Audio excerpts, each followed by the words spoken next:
To get people excited about Boost Mobile's new nationwide 5G network, we're offering unlimited talk, text, and data for $25 a month. Forever. Even if you have a baby. Even if your baby has a baby. Even if you grow old and wrinkly and you start repeating yourself. Even if you start repeating yourself. Even if you're on your deathbed and you need to make one last call. Or text. Right, or text. The long-lost son you abandoned at birth. You'll still get unlimited talk, text, and data for just $25 a month with Boost Mobile. Forever! After 30 gigabytes, customers may experience slower speeds. Customers will pay $25 a month as long as they remain active on the Boost Unlimited plan. Forever.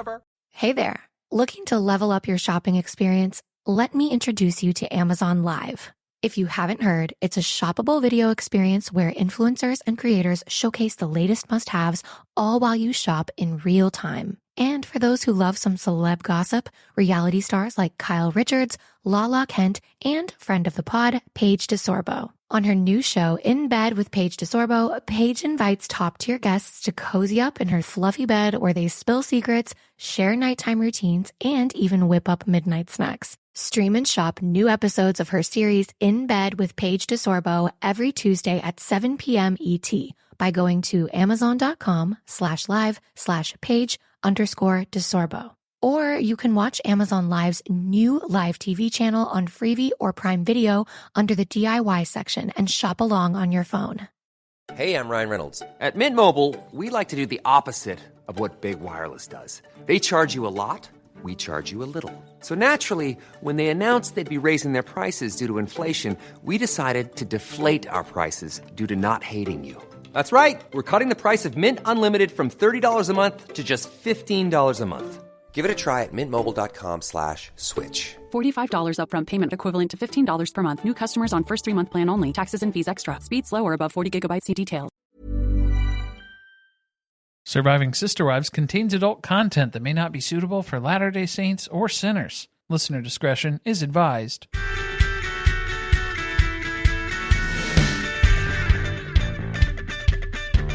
Hello and welcome to Surviving Sister Wives, the podcast where a monogamous couple drink heavily while recapping Sister Wives on TLC. I'm Corey. And I'm Carly. And damn, does it feel good to be back in the rewatch. We're slipping right back in to the rewatch. Season 13, Episode 1, Meri on Her Own. They very easily could have lifted this episode title and just put it into Season 18. You can name a lot of the episodes Meri on Her Own. Oh, poor Meri. I felt bad for her this episode. I'm glad we did have the Meri-sance this past season because that does build some sympathy points for Meri going into the rewatch here. So I think it will help when we look back with hindsight, 2020 vision here. What did TLC give us as a description? There's a typo, so you'll please have to excuse my improper grammar. Can you read it with the typo? Yeah, because they basically left a word out. Don't correct it. Yeah.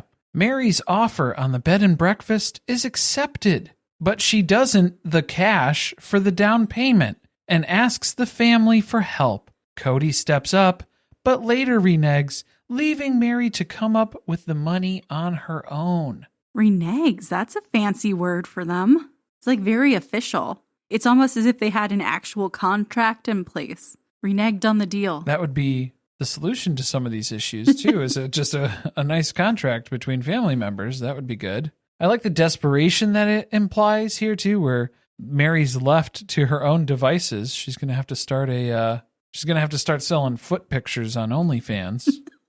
If only that existed at the time, she may have done it. If you already sent a banana pic, are you going to draw the line at the foot pics? Does she have the feet for this? Have we addressed this before on the show? Oh, you know what? Doesn't she have some finger toes? Haven't we seen that before? Has that been documented? We have seen her feet very close to the camera when she was not wearing any shoes. I don't remember, though, if they were disturbing or if it was just like the feet that close to the camera just generally was a lot to take in. And to be honest, there's probably foot fans that they're into the finger toes. It might be a thing. Who knows? But let's hear that Carly episode rewrite description sans any foot content. Maybe. I don't know. I haven't heard it yet. Kody delivers yet another disappointment to one of his wives. Meri asks Robyn for her $0 paycheck from my sister wives' closet. The family express interest in becoming equity partners in Meri's B&B, but without any of the partnership. without any of the equity either. We're not going to put up any capital here. I just want a piece of this pie, please.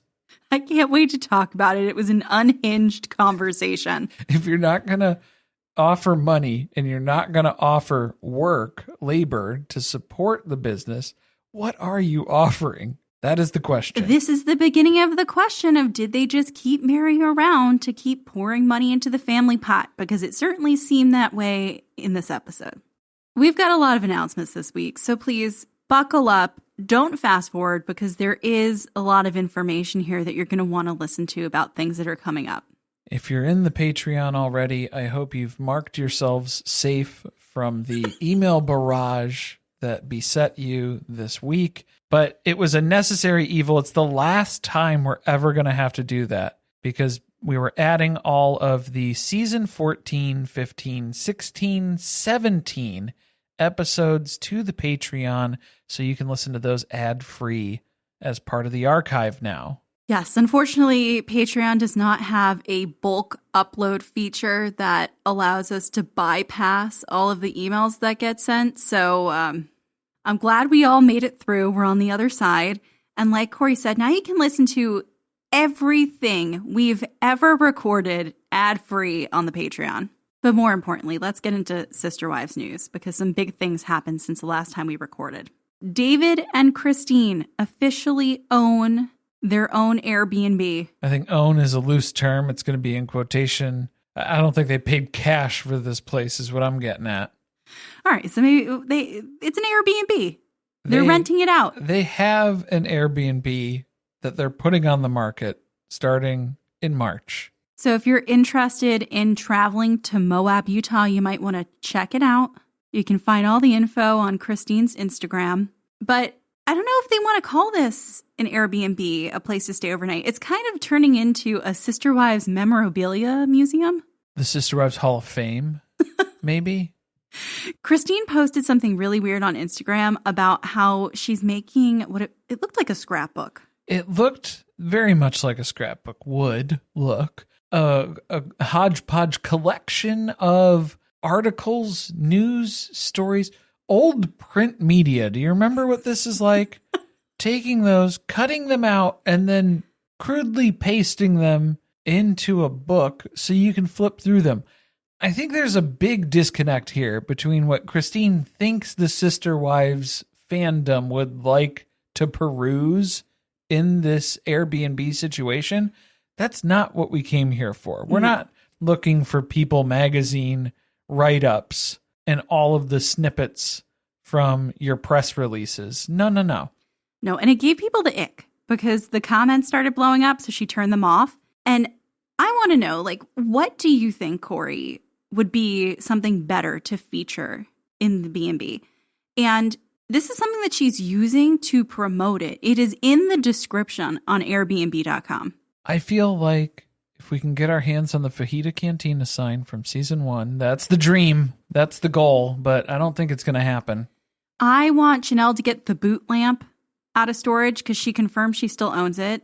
Can we donate it to the Sister Wives Museum? Where's the family mission statement? Can we hang that on the wall? What about the cuffs, the leather bracelets that they gave to everyone at the commitment ceremony? Maybe Isabelle's scoliosis brace. Is that too far? Well, yeah, I guess that's probably no good. We did have to restart that storyline again. I wasn't prepared for it. I kind of forgot where we left off, if we're being totally honest. Well, we'll chat about that before we'll we get into it. But why don't you guys let us know what would make you rent tonight in this Airbnb in terms of Sister Wives related memorabilia? I hope Kody's gun safe is right next to the bed. Oh, no. That would be good. But empty of guns. No, it would be locked. You wouldn't have access to it. The safety thing. It's just there because those are with a crib in front of it, right? It's part of the set. We have a crib for the kids. Yeah, maybe you're bringing a baby along and they have a crib. It just happens to be right in front of the gun safe, but you could still use it for the kid. What about all the food from the pantry that they didn't want anymore? Yeah, Christine said, no thanks. You can hang on to that. I don't need those. All right, we're coming up with too many things. We got to leave some for other people. Right, this is true. What would be your Sister Wives legendary items that you would select to adorn the space that Christine and David have purchased. Second big piece of news, famous Amos is done for. Oh, man, he didn't even get through the month of February. He barely lasted a month. Do we think it was from going public? Do we think all of these stories? That probably didn't help. I would say being doxxed by the Sister Wives universe probably wasn't the best experience. Was it the famous Amos nickname? I don't think that's what did it. I guess that's just the way the cookie crumbles. So good luck to Meri out there in the dating world. I'm just glad that she is going to sample some flavors of ice cream, if you know what I'm saying. Moving on from cookies to ice She's cream. going to try some flavors. Yeah, cookies and cream. Ooh. Uh-oh. Now on to more exciting things. We are going to be guesting on the Sister Wives Professor podcast. Yeah, so stay tuned for updates. We're going to be recording that episode this week. We'll have a link out in the episode description once we get that put together. So stay tuned for updates on our next episode, and we'll point you in the right direction. We're also going to be part of an extravaganza, a Sister Wives game show, a live game show called Who Wants to Be a Sister Wife? You may have seen the image that was released for that, the Robyn Photoshop, where she's very stressed trying to figure out which podcast is going to win. So that's being hosted by Ace and Caitlin. So we'll be playing against them. We'll be playing with Amanda and Jody of We Love to Hate Everything and Amanda and Amy of Little Miss Recap. And that's going to take place on March 10th. So mark that on your calendar. It's going to be a live event. Again, when we have more details, we will let you know. We made a post on our Patreon, so if you go over to patreon.com/survivingpod, there is a link where you can submit questions that will be considered to be included as part of the trivia portion there. So if you do have some good Sister Wives questions that you think would be trivia questions, trivia related, for us to answer as part of that live event, make sure to stop by over there and input those as well. And I'm making that a public post. So that means anyone, even if you're not a member of the Patreon, you can go over there. You should see it. You'll see the link of where to go to submit the trivia questions. Even for you useless basement wives out there. And finally, the last reminder, we promise, is that seasons 11 and 12, which are currently on the public feed, those are going to be moving to Patreon by the end of this month. Which is tomorrow. So hurry up and listen to those, or just go over to patreon.com and sign up for the Patreon so you don't lose access. Okay, we are here. We are ready to get this pony in the water. Season 13, I am so excited. I love doing the rewatches, and Kody's hair has become just completely out of control for some reason from the end of season 12 to the beginning of 13. This is prime Sister Wives viewing. And where we left off last season, wow, Meri's feelings were just a little hurt over being excluded from Axel's birth. And then Christine had that very emotionally intelligent conversation. Not so much, yeah. It was the confronting Meri badgering of the witness that took place in the library. Where she told her she was just so horrible to be around that if it was her birth, she wouldn't have invited her either. So we were there. Then also Meri's trying to buy this B&B that nobody cares that much about.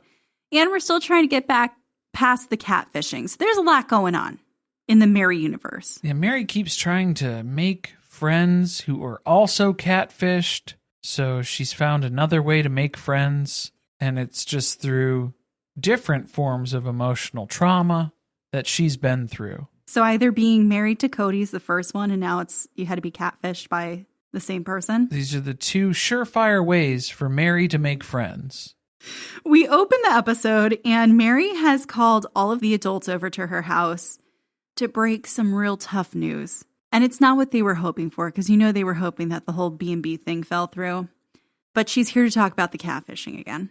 Yeah, and it's a real heartbreaker of an announcement because Meri's one friend, Cheryl, who was also catfished, is unable to come visit them this weekend. And if you remember from last season, the whole point of Cheryl coming to visit was Cheryl's going to bring her daughter so that they could talk to Leon. It was all designed to get Cheryl's daughter to try to tell Leon they shouldn't be so upset about Meri being catfished. Meri's big play all of last season is trying to win Leon over, trying to get them back. So Meri lets that settle, and everyone's like, oh, what a bummer, acting like they care. And then she's like, just kidding. Actually, Cheryl's not going to come, but luckily I have another friend who was catfished, and her name's Christy, and she's going to come this weekend instead. Guys, a lot of people were victims of this catfish, and I have found the majority of them. So I've been in direct contact with them, and I've given everyone our home address to come visit at their leisure. Do you feel like this is all because Meri's trying to prove to the audience that she wasn't dumb? I feel like this is Meri trying to prove to herself that she wasn't dumb. She's trying to find as many people who also fell victim to this. And tell that story publicly so everybody knows. For the record, at one point, Meri looks Robyn dead in the face and asks, what point are we at here? Are we ready to move on from this? What are we doing with this whole catfish situation? And Robyn is trying to pretend like, I don't have any authority or say in that sort of thing. Meri, why are you asking me that? Why would you be bringing this up with me directly in front of everybody else and on camera? I do feel like Robyn, because we know during this time period, she started getting real nervous about Meri leaving the family. So I'm sure Meri has heard through the grapevine that Robyn will not let this rest and that she keeps bringing it up to Kody that she has concerns about what's happening with Meri and the catfishing thing. But Kody has to jump in and give his assessment because it's Kody's thoughts, not Robyn's thoughts. And Kody's assessment is we're moving on. The catfish thing, we're just moving on past it. And I feel like you have to address things that happen before you just move on. But he is wanting to address it because he's excited that this person is coming to visit because he wants to ask her questions that he can't ask Meri because Meri gets defensive when he tries asking her questions. I don't know if it was excited. I feel like this is just something that is happening. So while they're here, I'm just going to go ahead and berate them with the questions that I normally would throw at Meri until she shuts down. Okay, maybe I overstated. It's not really like a too support, strong of a word. Yeah, it's not like a support thing. I'm not really getting that sort of vibe from Kody here. The one thing that's good about Christy's visit is I can berate her with questions. That will work in my favor. Janelle is the only one sane here, and she's like, should we maybe think about not inviting this woman to our homes? Like, where are we going to meet her? And Meri's like, oh, you don't have to worry about that. I already met this person, vouched for them, pretty much very confident that they would fully be vetted. Yeah, they are totally accessible in this home now. That's not a problem at all. You don't have to worry about that. And Janelle's like, yeah, I'm going to need something more definitive than that. I think we're going to go out to dinner. We'll meet her out at a restaurant in a public place. Sorry, Meri, you're a bad judge of character. So we put a pin in that. And now we're reminded that Caleb and Maddie have been living at Janelle's house. Right, and Janelle's doing that grandma thing because Maddie just gave birth to Axel. We got to scream through that footage again.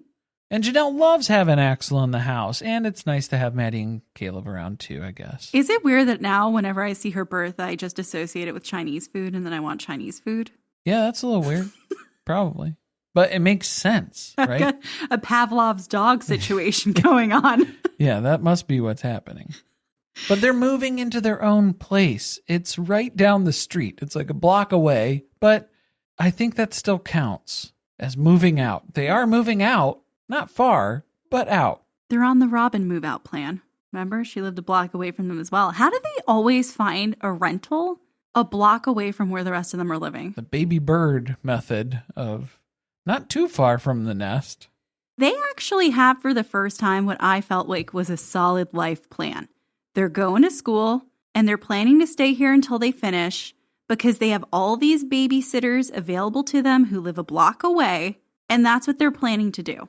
And then they're going to move north. And I feel like that was not the end of that sentence. They were so close. They almost had North Carolina. They're going to move to North Carolina is where they're going to move. Well, they don't know that yet. They don't know that yet. They also don't know yet that Kody's about to blow up this beautiful plan that they've crafted. Oh, yeah. He's going to make it his mission to disrupt everything in everyone's lives this entire season. So they've called in reinforcements. They've called in the A crew for the moving assisting that's taking place. So we've got Christine, Payton, Garrison, and stupid sexy Dayton. He's here to help out too. He's fit. He's trim. He's very fit in this timeline of Sister Wives. It's right in that era. You know who's not helping with the move? Cody. He did not bust out his moving denims or his moving gloves. He's too busy. He's at Robyn's house.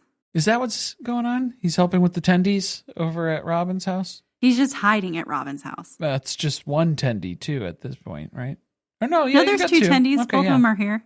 I love that he introduces this concept that he can't even be mad that his children want to move away from Vegas because he also wants to move away from Vegas, even though Maddie and Caleb are moving down the street. So they're not really moving away from Vegas necessarily. I think he's talking about the long-term plan of moving north. He has to know a little bit about that. Yeah, okay. I feel like we're giving him a little too much credit. I don't know if he has that much insight into You're right. it. He's never known that much about any of his children. Right. So Yeah, he heard it from the producers. But he's starting to plant these seeds, right? I never planned to stay in Las Vegas. That was never my intention, aside from when we all put our hands in the cement and talked about how it was so great to put down roots somewhere. Forever. To finally be settled. But he says it twice in two different statements within this segment about how Vegas is not the end goal and he's itching to move. They're selling it hard to us, trying to get us excited about this season. But it comes out of nowhere because you didn't build to this at all. This is just, we're jumping in right into season 13 and Kody wants to move. So they're trying to kind of plant those seeds, but they're really smacking us over the head with it. I like how it's his dumb wife's fault for shooting down this idea of moving too. He has the genius idea to move and everybody else is poo-pooing. That's only the beginning of that conversation. To make switching to the new Boost Mobile risk-free, we're offering a 30-day money-back guarantee. So why wouldn't you switch from Verizon or T-Mobile? Because you have nothing to lose. Boost Mobile is offering a 30-day money-back guarantee. No, I asked why wouldn't you switch from Verizon or T-Mobile? Oh. Wouldn't. Because you love wasting money as a way to punish yourself because your mother never showed you enough love as a child? Whoa, easy there. Yeah. Applies to online activations. Requires port in and auto pay. Customers activating in stores may be charged non-refundable activation fees. The way money moves matters. MasterCard Move can enable fast and transparent money transfers to billions of people.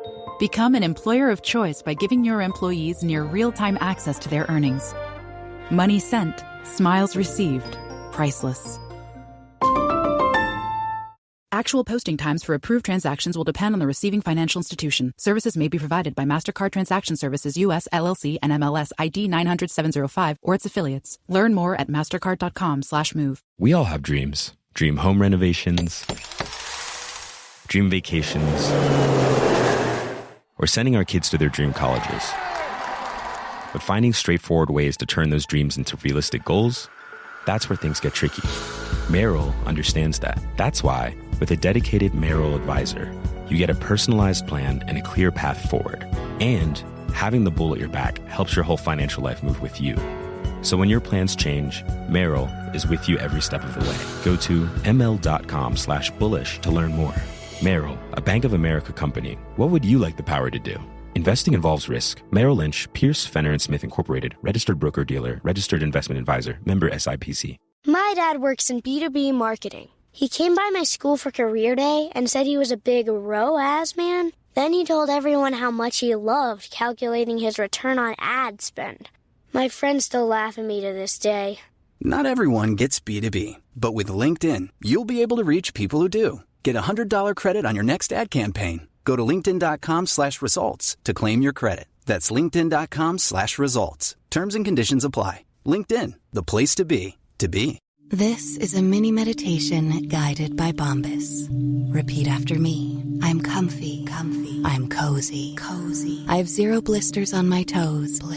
And that's because I wear Bombas, the softest socks, underwear, and t-shirts that give back. One purchased equals one donated. Now go to bombas.com/ACAST and use code ACAST for 20% off your first purchase. That's BOMBAS.com/ACAST and use code ACAST at checkout. A conversation that just keeps dragging out the B&B. Meri and Kody apparently are at odds about this, like most things in their marriage. And it's just been adding to the tension that has existed since the catfishing. So things are not good between them.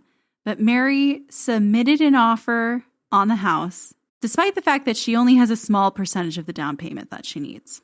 Down payment is going to get tricky because, remember, they're buying this B&B as a business, so it's not a conventional mortgage setup. You need to provide 40% for the down payment. And Robyn's like, 40%? She has no idea how business loans work. Well, Robyn doesn't know much about business, but she is great at business.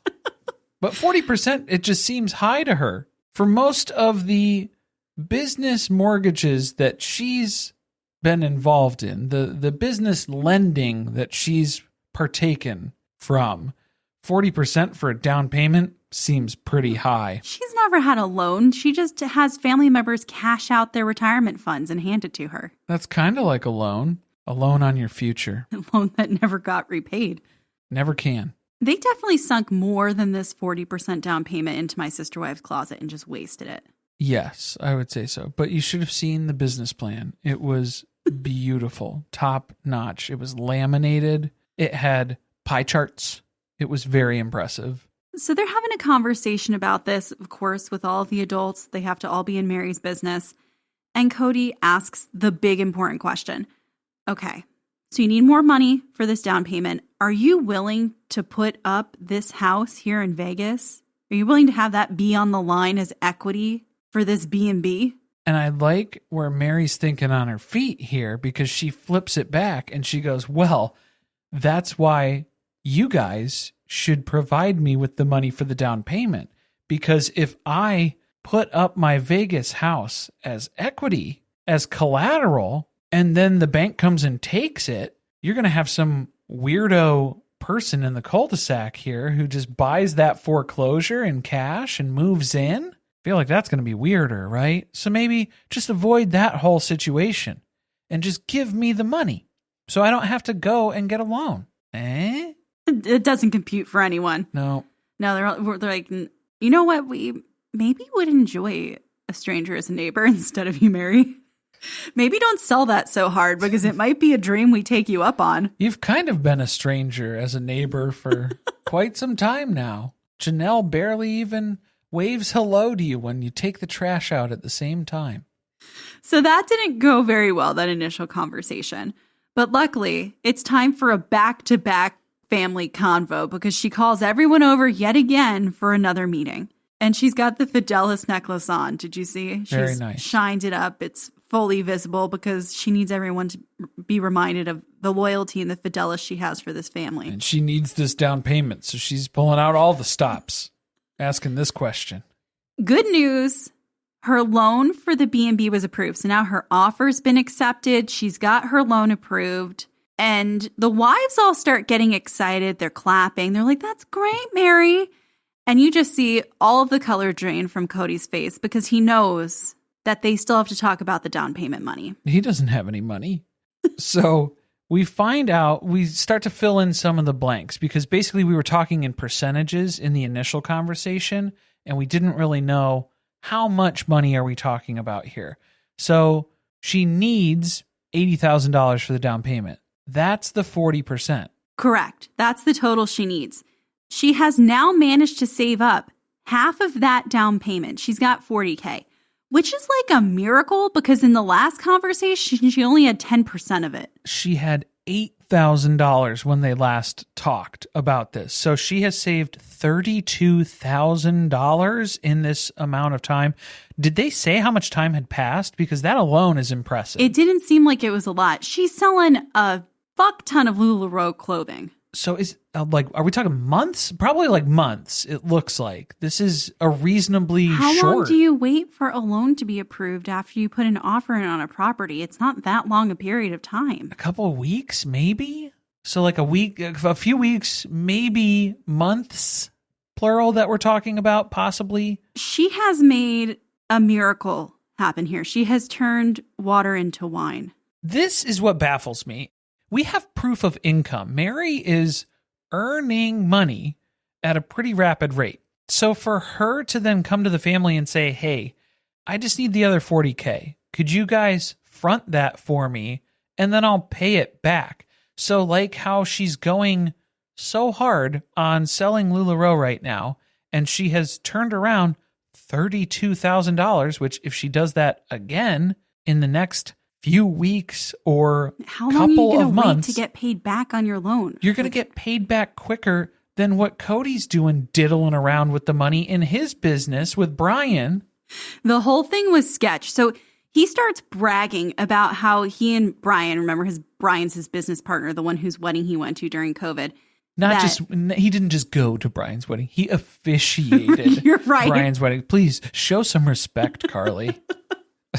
They have made so much money together in their business that now they're able to pay back the family. So it sounds like the family put money into this endeavor with Brian and Kody. Oh, Kody sure as shit took money out of the family pot for his business, which can we get a read on what that business plan looked like? Because if we're going under the same level of scrutiny for Meri and Robyn and Janelle's businesses, I would really like to see what Kody's proposal looked like for that transaction.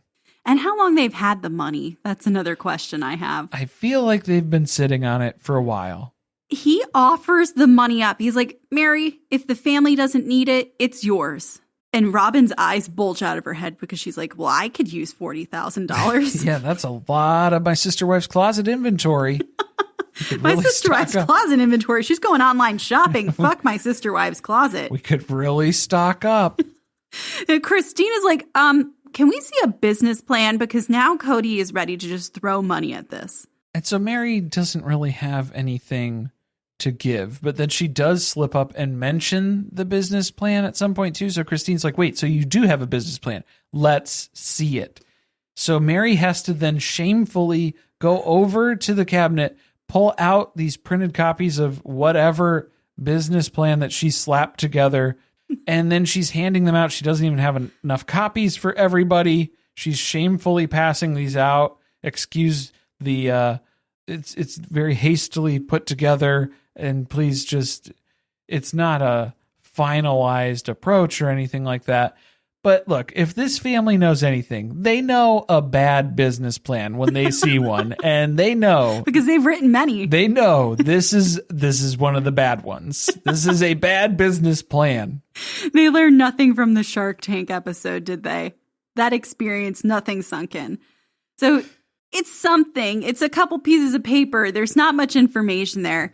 Robyn's like, I had to present a plan for my sister wives' closet. So she also is disappointed she's going to go through this thing with a fine-tooth comb with her business acumen. The pluses and the minuses.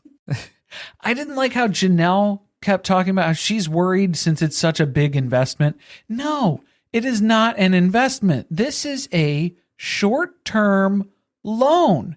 Meri may be closing on this house in the next 10 days. We're not talking about years and years where this money is just going to be floating stagnantly in a business where it's trapped there and you can't take it out. Meri has proven she can earn. She has earned half of the down payment on her own already. Just give her the other half and you'll get it back in a very short amount of time. That's easy. That's very simple. They're not really getting that that's what she's asking for. And this is the first time Kody brings up the question of, well, do we have a say in running the business? This is when Kody brings up his giant nut. the nut to crack, which is the problem of he has to solve for how is he going to pay for college for all of these children that he forgot that he had up till this point. How's he going to pay for his retirement? Because we've already cashed out everybody else's. So how are we going to pay for my retirement? A lot of big questions, but all the other wives leave and Kody hangs back to have a conversation with Meri one-on-one. And this is where he promises her the money. He does tell her, look, I'm nervous. Buying another property, it's adding to your debt. That's a good point. He understands debt very well after his marriage with Robyn. And despite all that, he tells her that he's going to call Brian and they're going to move the money. It is such like a solid commitment to give her the money. Which is why I was like, why? Why did you have to say it like that? He wanted to be a hero in that moment where he could say yes. Just leave it vague. Just say, I'll call Brian. I'll see where we're at. We'll reassess. And then I'll get back to you, Meri. It's his ego. He forgot that this is one of the wives he doesn't like. And once he remembers that, he's not going to want to give her the money anymore. So we have to revisit the Catfish storyline. Yes, Meri is going to the airport to pick up Christy, her catfish friend, from the airport. And then it's dinner time at Americana, which looks like the place where they went after they had that terrible post-therapy lunch where all the wives were super shitty with each other and Meri was in a terrible mood and that did not go well at all. That was so awkward. I wouldn't have wanted to come here again. Wouldn't it just remind you of how awkward that lunch was? That was terrible. That was a very, very uncomfortable meal. So let's bring a catfish friend here. No one really cares about meeting Christy, but they're doing it for Meri. Yeah, we're all here so we don't get fined. And this story, I don't know really if Christy telling her story is benefiting Meri, because it looks kind of bad from the start, in my opinion. Christy was catfished at like the exact same time that Meri was by the same person. And she starts explaining to the family that she was really lonely, that she was online just talking to people, and she couldn't believe that this really hot younger guy was even talking to her. Gotta say, Meri, that's not helping your case. I don't think we should continue down this path. But she's like, yeah, tell him more. Tell him more. Tell him the whole story. It gets so much worse because then she tells them 5 days in, he's in love with me. He's telling me how much he loves me, how he wants to be with me. And Meri's just starting to like look off into the distance, disassociate. This isn't part of her personal story. This is Christy's story. This is not Meri's story.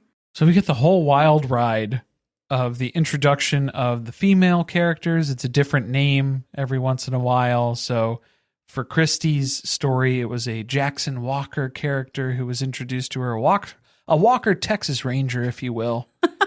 Because the female friend is the real person behind the Catfish profile. So Jackson Walker for Christy, but then that was Lindsay for Meri. But then Sam is still Sam because Sam's not real. Well, and neither technically are Lindsay or Jackson Walker. More real than Sam, but still just as not real. And this one's creepy because Meri also had a similar thing happen where she met with the Lindsay character and they were in the car together and it was like weird vibes. Well, Christy had Jackson come stay at her house while recovering from some type of surgery or something. But that wasn't actually something that was happening. So I think this is just a test. No, yeah, it's just, this is a test of the Sam Catfish seeing how into this is Christy. Because, hey, here's some random person who I know, who's important to me, who's getting out of surgery and happens to be in your neck of the woods. Can she come live with you for a while? And if you say yes, then you know you're going to say yes to anything else. Oh, you're hooked. Yeah, you're done. Yeah, so it gets weird from there. There's like a situation where ketchup is being used to look like fake blood. And that's when Christy's like, all right, I see what's going on here. And I'm getting the fuck out of here. Well, this is where Christy gets to corroborate some of Meri's story as well, where if there was any opposition, if you did say no, if you were thinking for yourself, you were yelled at, you were demeaned, you were belittled. There are commonalities between the stories, which is why it's weird that Meri stops at the point of the whole he was in love with me, we were into each other situation that Christy was honest about, because they both had the experience of being harassed and abused verbally, and also being stalked or feeling like they were being stalked.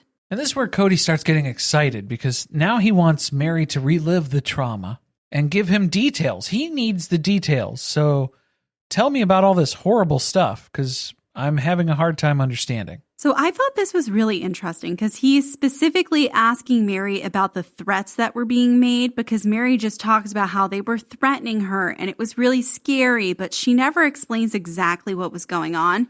And I feel like the reason that he asked this was because he has an inkling that Meri was being blackmailed by the Catfish with the pictures and the voicemails that ultimately came out, and that she has not fessed up to that part of the story. Yeah, because those were getting released. Those were being published out in the public at the time of this season filming. So it's very obvious there was an element of, I'm going to tell your husband, I'm going to tell your sister wives what's going on here, that we're having an affair, and here's all the evidence, which are all these voicemails that you're leaving for me, and the banana picture, and all of the other inappropriate stuff that made it obvious that they were not just having a friendship. It was definitely, there's something romantic to it. Oh, but the laughs, Carly, the laughs. They were so good. But you know what's not funny is when the private investigators get involved. This was scary. So they both ended up hiring private investigators. And Kody talks about how they confirmed that these people weren't real, which, duh. Of course they're not real. Can you tell us who the people behind the fake people are? I think that's really what you're hiring the private investigator to do. Yeah, maybe that's step one, is confirming, yeah, these aren't actual real people who exist. But can we get to the other part to find out who that person actually is behind these fake characters? I feel like that's going to be worth the day rate. So the same thing happens with Christy, and her dad is really the one who helps her through all of this and uncovering what was going on. And she tells him about how her dad was never mad at her through the whole thing. He just consoled her, which of course, because he's your dad and you weren't married to anyone at the time. And so it wasn't weird that you were having a romantic online relationship with someone and you got fooled. Very different situations of infidelity versus naivete. But even Christine mentioned at one point, she kind of called it out directly, of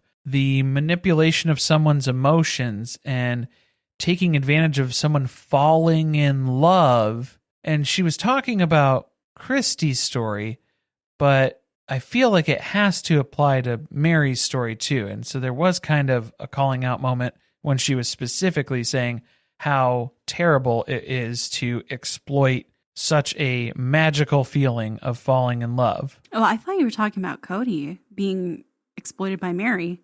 Oh, that too. He was fooled into falling in love with her. That's what resonated so much with Kody then as part of this story. He was like, wow, how do I take my power back?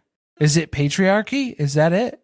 Is that what I'm going to have to do? I might do that. The whole point of Christy being here and talking about this is to make sure that the Catfish can never do this to anyone again. I don't know if Meri has the same motive. No, I think Meri's trying to clear her name, but it's not working. It's not working in her favor at all. The new Boost Mobile network is offering unlimited talk, text, and data for just $25 a month for life. That sounds like a threat. Then how do you think we should say it? Unlimited talk, text, and data for just $25 a month for the rest of your life? I don't know. Until your ultimate demise. What if we just say forever? Okay. $25 a month, forever. Get unlimited talk, text, and data for just $25 a month with Boost Mobile forever. After 30 gigabytes, customers may experience slower speeds. Customers will pay $25 a month as long as they remain active on the Boost Unlimited plan. Ryan Reynolds here for, I guess, my 100th Mint commercial.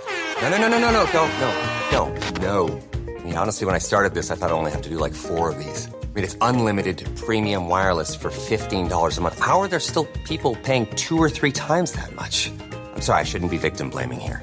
Give it a try at mintmobile.com/switch. Whenever you're ready. $45 upfront payment equivalent to $15 per month. New customers on first 3-month plan only. Taxes and fees extra. Speed slower above 40 gigabytes. See details. Cheers to fall at Whole Foods Market with sales through October 29th. Select frozen pizzas are 50% off with Prime. So stock up and be ready for game day. Hosting a cozy dinner? There's a sale on hearty no antibiotics ever beef chuck roast and stew meat. Or be the best guest ever and bring a robust bottle of Bordeaux wine. Or a specialty cheese like Humboldt Fog. Cheers to fall at Whole Foods Market. Must be 21 or older. Please drink responsibly. We all have dreams. Dream home renovations, dream vacations, or sending our kids to their dream colleges. But finding straightforward ways to turn those dreams into realistic goals, that's where things get tricky. Merrill understands that. That's why, with a dedicated Merrill advisor, you get a personalized plan and a clear path forward. And having the bull at your back helps your whole financial life move with you. So when your plans change, Merrill is with you every step of the way. Go to ml.com/bullish to learn more. Merrill, a Bank of America company. What would you like the power to do? Investing involves risk. Merrill Lynch, Pierce, Fenner & Smith Incorporated, registered broker-dealer, registered investment advisor, member SIPC. Cue the fireplace and your favorite fall movie. There's nothing better than a cozy evening at home with a glass of First Leaf wine. First Leaf is a personalized wine club that delivers right to your door. Sounds magical, right? They get to know your favorite tasting notes, which varietals you enjoy, and whether you prefer sweet or dry wines. So in every shipment, you get bottles tailored to your unique palate. Go to tryfirstleaf.com/fall to get your first 6 wines for just $44.95 with free shipping. Now for the real bummer of the episode, we have to talk about Isabelle's scoliosis. She was diagnosed 2 years ago at this point. They've known since then she would likely need surgery. She went to that scoliosis boot camp that supposedly decreased her curve by 10%. Up in Michigan. She's been doing all of these physical activities. She's doing the torso trainer. Yeah. It was like PVC pipe. That's all, I was going to say sewn together. Nope. No. Screwed together. It's crudely created. It was definitely sold to them by the boot camp. I think the words you're going for here, Carly, are alternative therapies.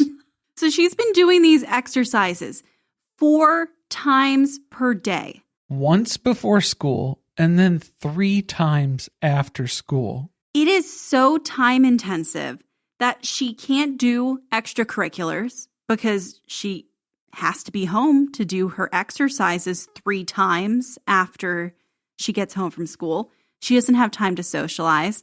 So doing these alternative therapies to help her scoliosis is become her whole personality at this point. And I feel like at this rate, Kody's like, she doesn't need to socialize. We got a big family. That's what this is for. Socialize here. You could socialize while you have your torso trainer on in the living room. Very different. The part that kills me is when they're recounting their trip to the boot camp in Michigan, where they were talking about how great it was that she had improved her curve by 10 degrees, even though we had figured out in that original episode, they had the disclaimer that their numbers or their readings are basically up for interpretation within 5 to 10 degrees. So could you have graded a little bit harsher at the beginning and then a little bit looser at the end and then said, wow, look at that. 10 degrees of improvement. You did it. I have real concerns about having spent money to go to something like that and then having them be the ones who provide you with the quote unquote evidence of what the therapy you paid for did. Was any of this verified? Because they had an original reading from their doctor and then they went to the boot camp. The boot camp measured, told them how great they were doing. Was that verified? Probably not, because they would have had to pay for another doctor visit. And we know that's not happening. So we're going to go today. And then this is going to be our first official reading, I would count, from the last time they were at this doctor. Yes. So they've been to him a while ago. Then they went to the boot camp in between. And now they're coming back to their actual doctor. And Kody is so excited to go tell their doctor about all the great progress they've made with these alternative therapies. And I feel like the doctor was just going to be like, dude, that's not how scoliosis works. Well, he clearly does not believe in these boot camps. He feels like they're taking advantage of parents who are just looking for any measure to help them help their children without having to resort to surgery. Well, the best part about these boot camps and these alternative therapies is that you get to put the shame on your daughter then instead. And then you get to punish her by not getting surgery because you didn't work hard enough to fix your curve in these ways that it was impossible to fix your curve. There's the logic. That's nice. It's good to have that train of thought. So it's no surprise that the doctor brings the x-ray in and her curve is now at 42 degrees. It was 40 the last time he saw her. So it's actually up 2 degrees from the last time this doctor saw her. It is up, but to be fair, he was saying at her rate of curvature that she was going before, it could have been at 46, 47. That would have been worse. So maybe the exercises are helping to delay it slightly. But what they certainly didn't do was reverse her curve by 10%. And Kody saw this as, wow, look at the improvement. It's healing the scoliosis. That is not what was going on, because these alternative therapies, in my opinion, I'm not a doctor. Maybe I should open a scoliosis boot camp in Michigan with the same level of credentials as these folks here. My guess and my assessment here is that these alternative therapies are ways to buy time so that you can not live in complete debilitation or pain while you're waiting for the actual fix, which is surgery. Surgery is what is going to fix the scoliosis. So they're taking this as we're going to reverse it and avoid the surgery entirely. That is how they're seeing this, and that's how they want it to play out, is so that, we don't want to have to pay for surgery. We don't want Isabelle to have a big, nasty scar. So we're just going to have her do the torso trainer for the rest of her life indefinitely, and then that'll fix the scoliosis. No, that's not how this works medically. Surgery is the way that you're going to fix the scoliosis. These alternative therapies will buy you time when you have to schedule the surgery and wait 8 to 12 months probably on a waiting list. Yeah, you don't want your curvature to get completely blown out of whack that whole time while you're waiting. You have to do something to help keep the curvature down. I don't know. I think it was crazy that at the end of this conversation, they didn't talk about, okay, so if that's the rate at which her curve is progressing, and that's actually slower than you expected, when do we expect that she needs surgery? 50 degrees is still what they're talking about, is they have 8 degrees of separation. Right. But I mean, like in the matter of time, how long do we think we have until we're going to need surgery? But no, that's not where we're at. Instead, what they're going to do is continue to have Isabelle do these exercises, which she doesn't seem thrilled about, right? Because now she's seen it didn't do as much as she had hoped it was going to do.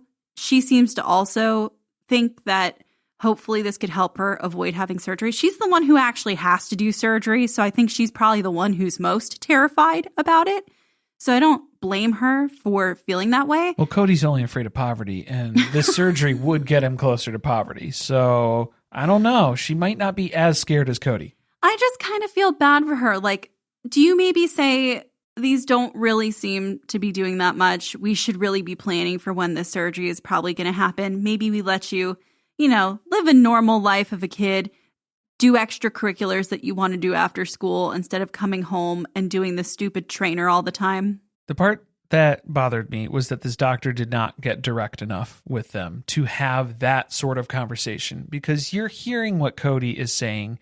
You're hearing Christine cheerlead right alongside Kody too, because she has to make it seem like this isn't going to be a problem for Kody to have to deal with. You're not going to have to pay for medical bills for another one of my children, even though you almost took Truly out a couple years ago with some medical bills. But you're not going to have to worry about that here because we're doing such a great job and we're doing all of these exercises that are going to prevent the need for a paid surgery.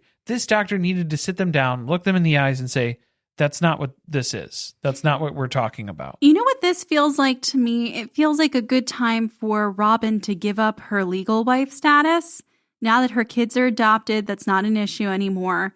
And give it to Christine so that her kid can have health insurance and they can prepare for this surgery. Yeah, you don't need to, you could just put that in the legal divorce, the paperwork shuffle, that the custody will still be shared between Robyn and Kody, still adopted legally. Yeah, it's a moot point at this point. Mission accomplished. A moot point. You've done it. I guess you can call this, what is this? The doctor was talking about how it seems like with scoliosis, there's families that become desperate in that situation. They're looking for an answer. They're looking for cures. It's almost like you're susceptible. You're vulnerable. It's like medical catfishing. Is that the storyline? Is that the connect the dots moments between these storylines? I think Kody has been medically catfished more than once. Oh my gosh. Well, we've got bigger fish to fry because Kody's going to be calling Brian today to recount the wild successes that they've experienced with their latest business venture. This was scary because it seems like Kody has no idea about the books of their business. Brian is the only one who knows what's going on with the finances. Brian's the brains behind the operation here. I just love, Kody's call was that completely scattered. He was all over the place. He almost didn't even want to ask Brian about it. And it was like, dude, that's your money that's in this. So why wouldn't you ask? It's like, isn't it the family money that you invested into this business and now you like your money back? Why wouldn't we be talking about this? I would be talking about it on a regular basis. Right. What are we going to do to get this money back for my family that needs it? No? Okay. It's just, how horrible would it be to be a business partner with Kody? And these are the types of phone calls. This is why on Shark Tank, they were probably working on the finances, putting everything together, and then they saw this clip and they were like, oh no, never mind. Those are the types of phone calls that you're going to get from this guy, where he's just frantically running around, panting into the phone, hyperventilating, trying to figure out what he did with his last $40,000 investment in this business. He has no idea what's going on. But right now, Brian's saying, sorry, bud, we only got like $20,000 in liquid capital in the business right now. It's just not enough for Meri. Okay, but wouldn't something be better than nothing? $20,000 to help her get there? That's still half of what she needs to go. Right. So if she made $32K so fast selling her clothing, then maybe she can make the $20K that she needs, and you can give her the other $20,000. No? Instead, we're just going to be like, we don't have it.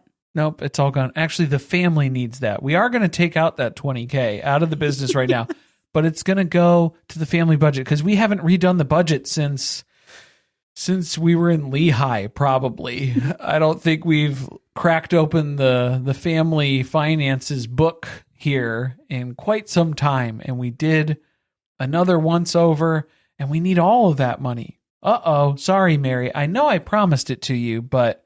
Well, we're not there yet. He had our... well, yeah, because that's we the haven't story said he's that. Getting ready to tell. He's realizing this is what the conversation is going to have to be. Sorry, I already promised you this, but I don't have it. I thought this was weird because his next step is to call all of the other wives, except for Meri, over to have this conversation. He needs reinforcements. If he's going to go into this battle with Meri, he needs to get all the other wives on his side so he's not outnumbered. He knows there's egg on his face, that this looks bad for him. So I feel like he's also starting to build a case other than the fact that they don't have the money. Like, they've got to come to this conversation with something else. We have to think of a few different reasons to shoot this down. So can everybody go ahead and think of your own personal reason why we would like to say no to Meri today? And then we'll take turns going around the room, around the table here, telling Meri individually so she doesn't have to hear it just once. She gets to hear it 4 different ways. A nice big fuck you from the whole family. Surprisingly, Christine points out to everyone, Meri's asking for a loan. Like, we give her the money, we agree on repayment terms, she gives us the money back. She's not asking us to invest in her business and become business partners with her. where Christine lost me was when she goes into a whole thing about blaming Meri's black and white thinking as to why she's going to be heartbroken that they don't have the money for this day. Yeah. How would Meri come to that conclusion where Kody walks up to her and says, I've got $40,000 just for you, Meri. Don't you worry. It's all yours. We're going to take care of it. Let me just call Brian. How could that be misconstrued in Meri's line of thinking, twisting and turning in its way to make her think that Kody has the money to give her? How could she reach that conclusion? Well, it's black and white thinking. She was told that he had the money, and now she's going to assume he has the money. Christine's like, you should know by now. If Kody tells you he has money, he does not have that money. Well, I mean, I think this tells us a little bit about the state of Christine and Kody's relationship that we maybe didn't realize at the time, which is that she wouldn't have believed a word that came out of his mouth, and she is shocked that Meri took him at his word when he said he had money for her. But now we got to build a bigger story here. The big problem is that they've always worked together as a group financially. So why is Meri trying to do this thing that's going to benefit just herself? It should benefit all of us, this business. And this is where the family equity becomes very important to Kody. It's not just equality, it's equity, because he can't send one kid to school with new shoes and not another kid from another mom. That wouldn't be fair. It's like, what's another ridiculous example I could think of? Maybe like one kid living in a trailer on an empty lot while others are living in $1 million mansion on a hill. He literally said, I can't have one rich wife and a poor wife. So he has one rich wife and 3 poor wives for a little bit longer of a time. That's the solution. How dare you keep all of your money hoarded to yourself and you don't give it to Robyn to make her richer? Which in turn makes me richer because that's the house that I stay at. Robyn's actually a ringleader in this conversation in trying to persuade them away from giving Meri a loan. They all start shitting on the business plan again because Christine's like, I don't like the business plan. And Robyn's like, yes, I had to come up with a business plan. I had to work so hard on a business plan and you all shat on that too. So I'm about to shit on Meri's business plan because I'm not impressed either. I don't really think that that's what it's about. That was what it was. So I think that her real issue with it is that she doesn't want Meri to do something that's separate from the family, like mostly separate from her. And she's worried that if Meri has some form of financial freedom, that it'll give her the ability to leave the family, because she is convinced throughout the catfishing and post-catfishing that Meri's on her way out the door. And this is where it's tricky, supporting Meri. If you're going to be in this family and you go out of your way to support Meri, there's always strings attached to that. So how are we going to let her down easy instead? Let's put conditions on loaning her the money. We're going to tell her that we don't have the money right now. She's going to have to wait a while for it, because that's always something that works out really well when you've put an offer on a house. And we'll also tell her that we want to be equity partners in this business. And they're really patting themselves on the back here. They're very impressed with these wonderful terms that they've thought up that are so generous and so in favor of everyone involved. Can we talk about how laughable it is that they want like equity in her business for $40,000? It kills me too. Yeah, like what do you think that's worth? I don't know. Just the amount that Robyn is pushing this, it seems like she's selling it. It's over the top in the acting of the things that she's calling out, where she's stressed about how they'll be in the hole after this, and it's like there's nothing new there. So I don't know why that's a stressful situation for you to be in. You're in the hole from my sister wives' closet. You've been in the hole. Keep digging. But it's just for $40,000. Is it? Yeah. What is the Shark Tank equivalent of that? $40,000 for a 2% stake in my business? They're acting like she's asked them for a couple $100,000, like a $500,000 loan, and they want equity in her successful business. Because they don't know the difference between a long-term investment and a short-term investment. And this isn't an investment either. It's a loan. So that is what Meri's asking for. I'm not asking for your input on how to run the business, the analysis, data, interpretation of my business plan that I am putting together. That's none of your business. It's my business. I'm just asking for a down payment so I can get this started. Well, that's why I didn't understand. You can still loan someone money in a contract in which you say when the money is due back to you, and you can ask for interest on that money based on different points in time. So if you're not confident that you're going to get the money back from her, put it in a contract. Which that's the insulting part for me from the behalf of Meri, is because I have proven my level of income. I am earning money at a reasonable rate in short amount of time. I am asking for a short-term loan, which I will pay back in a short amount of time based on that income. That in and of itself is pretty good reason to just say, okay, Meri, we'll take a chance on you. We're going to invest in this. Here you go. And then she pays you back and it's great. It's fine. You move on. If you were nervous about it and you wanted to have some teeth on the deal, then yeah, work in a structure. That would be the compromise to say, if it's not paid back by this date, then we need to have a percentage of interest that then begins calculating based on whatever the terms would be. They're acting like the only way they're going to get paid back is if they are equity partners in the business. Is through the profits from the business, which that is a terrible spot to be in, too, is if you're going to say, here's $40,000, pay me over time based on the earnings of your B&B that I don't believe in. Well, the thing is, they don't want just the $40K. They want more money out of this thing. Indefinitely. They want a piggy bank. They want to suck all the money out of it. They're just going to funnel it over to my sister wife's closet. So now that they've agreed on that, it's time to gang up on Meri. So now that everyone else has agreed on what they think about the situation, they're going to call her over to Christine's house so that they can talk about it again in the library. And Meri has a bad feeling about this, just walking into it. Feels a little off. It seems like this should have been a full family conversation, but she was excluded from that part of the debate that was going on. The other four have their concerns, and now it's time to face the firing squad, to break the news to Meri. Yeah, so it's time for Kody to tell her that the family needs the money that he thought he could give her from his business. Look, we've redone the budget, and there's just nothing left for you, Meri. We're all single mothers with nothing to give you. This was just so weird because he also didn't explain, I don't even have the amount of money that I thought that I had. Yeah, I think I don't know what he thought he had. If he forgot where he buried some gold around or something.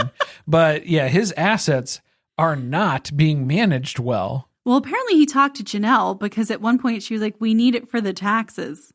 We need it for taxes? We need it for food? That was a big one. I forgot about food, Meri. Oh, and by the way, if we do this, we want to be equity partners and we need to review a business plan. A better one than the one you showed us the other day. A new and improved business plan that we approve of. And Meri realizes, oh, okay, yeah, this is 4 against 1. They have decided, and now it's up to me to get through this conversation in one piece. Well, she's also shocked because until now, they've thought that this was a stupid idea and no one has expressed interest in being part of the business. But all of a sudden, they want to be partners in it. Now it's close to becoming a reality and they can smell a line of income and they want some of that. Oh, and the other catch, yeah, is that you're going to have to wait till spring if you want the money. So just let them know, just let the bank know, hey, I know we have 10 days to close. We're going to wait a couple months so I can get my down payment put together. That should work okay, and right? And then we'll revisit this, just like how every mortgage deal goes through. So Meri is like, okay, fuck this. I need to go sell some clothes then. And that sets everyone off. Well, she kind of goes into a petty mode. It's an urgency. Okay, but like for real, I guess I need to go sell some clothes then. It wasn't So here's the thing is I feel like there were worse ways that she was going to say that. It's so what she did say was probably the best way to express it because she was establishing the sense of urgency saying, okay, well, if you're telling me that there is no money for the down payment that you can provide, then I need to go come up with that money and I'm going to go sell some clothes. When she said, don't expect me at any family stuff. Or yeah, that was a little, that was shitty. It was one too far and you can hear the pettiness in it where it was like, no, if you'd held back on that. Well, they weren't going to invite you to those things anyway. Right. It's just, it was one little nugget too far. I mean, I understand why she didn't take the news so well. And again, I'm excusing the pettiness because it was kind of petty, but I get it. It was also kind of funny. It was necessary in that moment. But then Janelle is saying that this is a temper tantrum that she's seeing in Meri. I don't think this is a temper tantrum. I think this is somebody who is upset with the situation, who was told one thing and is now being told the complete opposite and is being thrown to the wolves to say, all right, well, you got to come up with this money on your own. So she's going to go figure it out. Well, and there's also all these other terms now that they're tacking onto it that nobody has brought up prior to this. All of a sudden, Janelle is gunning to be equity partners in this. Because then Janelle has the balls to say, whoa, so does that mean we'll be excluded as equity partners? If we don't give you the money. Yeah. If you don't have an investment in this, why the fuck would you get a cut? I paid for the whole thing. I'm doing all of the work to run the business. And you want to pick that pocket? Get out of here. Well, that's where Meri gets petty again, because then she pretends to joke about how they don't want to do any work, but they want all the money. And Robyn's like, exactly. That's exactly what I want. Well, yeah, that was the entire business plan for My Sister Wife's Closet. We know that. Well, her whole plan for My Sister Wife's Closet was to get all of the other wives to do the work. Yeah, everybody else does the work. Robyn reaches into the piggy bank and pulls out however many dollars she can fit in her little claw. You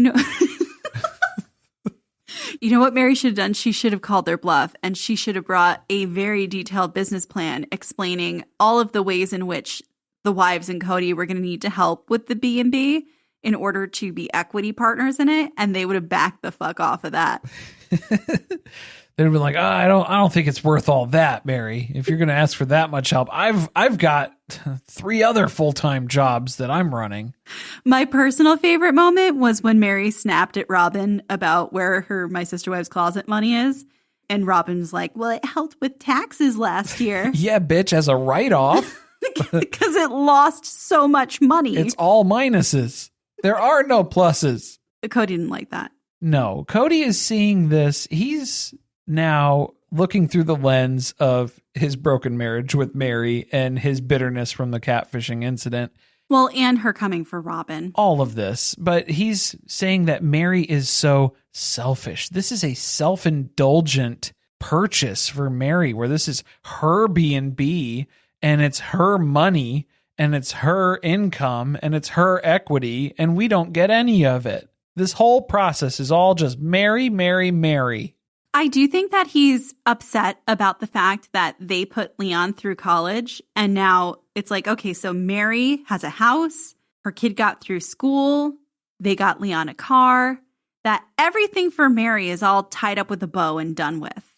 And now there's all these other kids who need to be supported in a similar way, and she wants to stop contributing to the family pot. Well, Meri's a flight risk at this point. She was definitely when the catfishing stuff came out. They kind of quelled that a little bit, and then it came back up as more and more information started being released of the blackmailing that was going on with that and her involvement in that. So I think Kody is very suspicious of Meri and what these intentions are behind it. So I hadn't thought of it that way, to see that Meri was taken from the pot for Leon, and now it's time to reinvest, like what Kody was supposed to do with his business venture and his business money, was pay back the family, and it's not happening. Cody's worried yet again that Meri's going to do something that he is actively doing himself. to the family. I do wonder if she's contributing any of the money from my sister wives closet to the family pot. I'm sorry, not my sister wives closet. No, those are all minuses. From LuLaRoe, because she's making bank over there. Well, it seems like, she spun this up as a solution to pay for the down payment, to come up with this money in a very short amount of time. Maybe he's upset that he's also not getting his paws on that money now because she needs it for the down payment. Yeah, if it could be. But if we're saying, hey, I need the down payment, and you're telling me, well, come up with your own solution, Meri, good luck. And then she starts doing it. And then you're like, well, wait, some of that should go into the family pot, shouldn't it? And it's like, no, I don't think so. We established who's responsible for what before I started working on this. I think it's time for you to shut up. They move into having a really weird conversation now about where Meri's mom is going to live in the B&B. Oh, this isn't even a conversation. This is an argument that starts to break out here because everybody seems very confused on the number of bedrooms that are available in this building. Well, because Kody's never seen it, right? Well, he saw it once. He didn't really remember, though. He doesn't. Yeah, he didn't look at the house, he wasn't that interested. The spot out back. He was ready to go pretty quick. Right, because they're arguing about the number of bedrooms that can actually be rented out. And she's like, look, I can only rent out 4 rooms. So even though the house has 5 rooms, why are we having a conversation about my mom taking one of them? Because I can't rent the 5th one. The argument is, and I understand where Christine was trying to jump in here, is that you have 4 rooms that are B&B rooms, and then you have caretaker's quarters. Caretaker's quarters aren't usually client facing. They're not necessarily the nicest setup. So if you're charging someone money to stay in the B&B and then you say, here's your room, and it's the caretaker's quarters, it's not great. And you'd probably have to charge a cheaper rate. So they're worried that she's going to take a desirable room. That's the concern I think that Christine was trying to have. Any of the rooms desirable?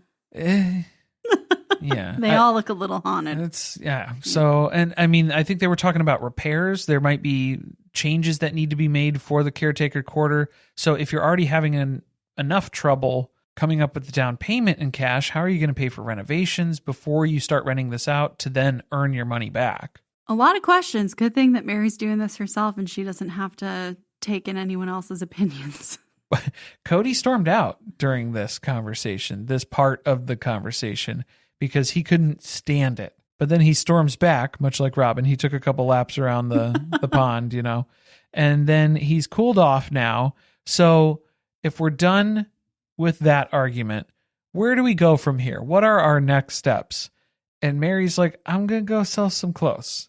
So get out of my way and let's just make sure that the Wi-Fi stays on for the next couple weeks here because I'm going to be burning through some LuLaRoe leggings. Janelle gets pissed about that. She's like, do you want our help or not? You're not offering a lot of help. Meri was very upfront about what she needed help with. She didn't say, I need help firming up the business plan. I need help figuring out which room Bonnie's going to live in. None of those things were things that Meri had asked for help with. She asked for help with, I need $40,000 for a down payment to get this going. And they're trying to throw all these other solutions at her, which does not fix her problem, which is money. I don't care about the kids. I want money. Well, that's where it's a red herring, right? Of let's talk about all these other things instead of what the real problem is that we actually aren't going to help you with. But see, we are being supportive because then Meri starts breaking down and then Christine has to be like, oh, yeah, see, we are trying to help you.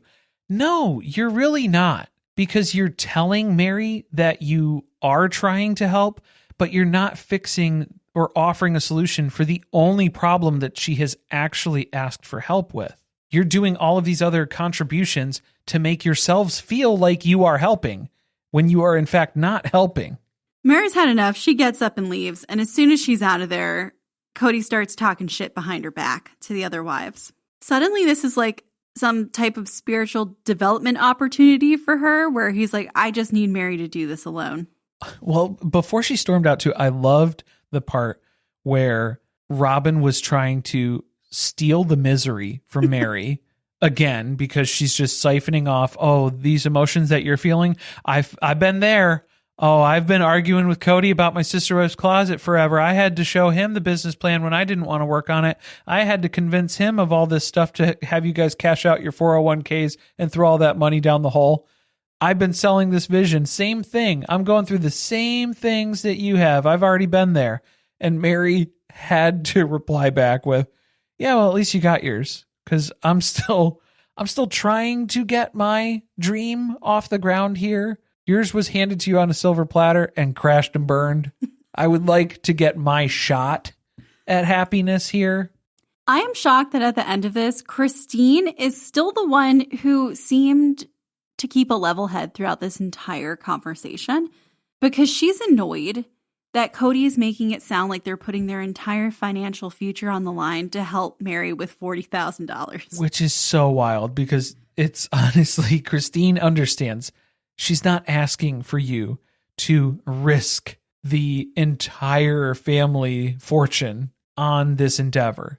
She's asking for a small short-term loan that she is pretty reasonably able and capable of paying back in a short amount of time. If a short-term $40,000 loan between 5 adults is going to break you, then I think you have bigger problems. I feel like, and you're on a TV show that makes you a lot of money. I mean, we don't know how much money, but I'm sure enough to give her that. Or maybe sell like 2 of the extra cars sitting in Robyn's driveway. But why doesn't Meri understand we need her to do the work and contribute to the family pot? That's all we're asking. It's a simple request. I don't understand why Kody is saying, oh, I don't want to help Meri. I want Meri to figure this out and do this on her own. That's literally what she's doing. She said, okay, well, I need to go sell some clothes then. And then they're getting all concerned about, oh, where's Bonnie going to live in this equation? Meri might need to have Bonnie sell her house so Meri can pay for the down payment. So Bonnie's going to live in the B&B because she had to sell her house to get there. Bonnie's contributing, so she gets to partake in the B&B. Nobody else is contributing in this table, in this room. So you guys just get to watch from afar, I guess. We could have argued with them for much, much longer. Oh, yeah. I don't know. Well, I mean, Meri was like, I got to go sell some clothes. So yeah, I've got shit to do. There was the urgency there. I don't have time for this. Next episode, Meri finds a way to buy the bed and breakfast she wants without Kody or her sister wives' help. Then, when Janelle hears that Meri closed on the B&B from a stranger on the street, this precipitates another confrontation. Oh my God. Just the pettiness. Because then this is all the family being upset with Meri about other things, unresolved issues, unaddressed, and then they just keep taking it out on her in different ways. So this is going to be a weird season because we have a totally different perspective than I think if we were watching on a week-by-week basis when it first aired. For sure. They're acting like they're really upset about something they don't actually care about. Thank you for listening. If you want to support us, the best way to do that is by subscribing to the podcast and leaving a review on Apple Podcasts or Spotify. Be sure to chat with us about the episode on our Discord channel by joining our Patreon, patreon.com/survivingpod. Stay tuned, share with friends. See you next week.